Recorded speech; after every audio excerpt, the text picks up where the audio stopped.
اگر تہجد میں کوئی خاص بات نہ ہوتی تو اللہ کیوں تہجد پڑھنے والوں کے لیے پہلے آسمان پہ آتا؟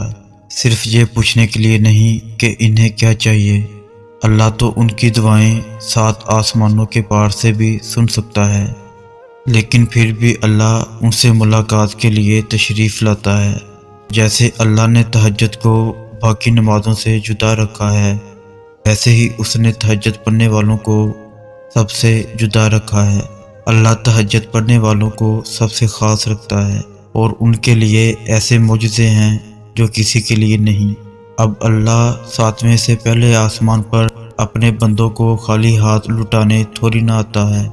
تہجد اللہ کی طرف سے دعوت نامہ ہے۔ جب اللہ کو کسی سے ملاقات کرنی ہو اور بات کرنی ہو، وہ اسے تہجد کی لگن لگا دیتا ہے۔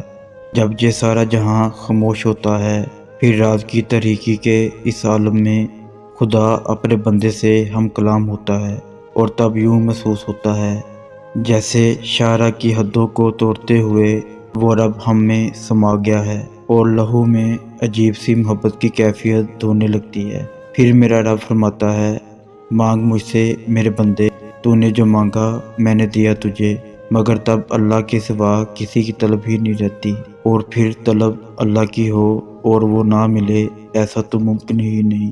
جس کے دیدار کے لیے وہ آسمان کو صحیح سے بھر دیتا ہے اور چاروں طرف اندھیرا کر دیتا ہے، تاکہ اس کے بندے کے آنسو کوئی تیسری ذات نہ دیکھ سکے، تاکہ اس کے بندے کے جذبات کی خودداری پر پردہ پڑا رہے۔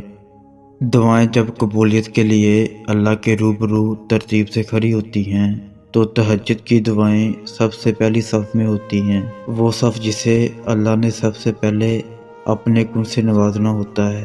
تہجد ہمارے پاس سنہری موقع ہے، اللہ سے توبہ و استغفار کا، نفس پر فتح کا، رب سے لمبی گفتگو کا، اپنے ندامتوں کو آنسو کے ذریعے بہانے کا، نیکیوں پر جم جانے کا، گناہوں کے اندھیروں سے نکلنے کا، غم اور ڈپریشن سے باہر آنے کا، اللہ کی محبت اور کن کا۔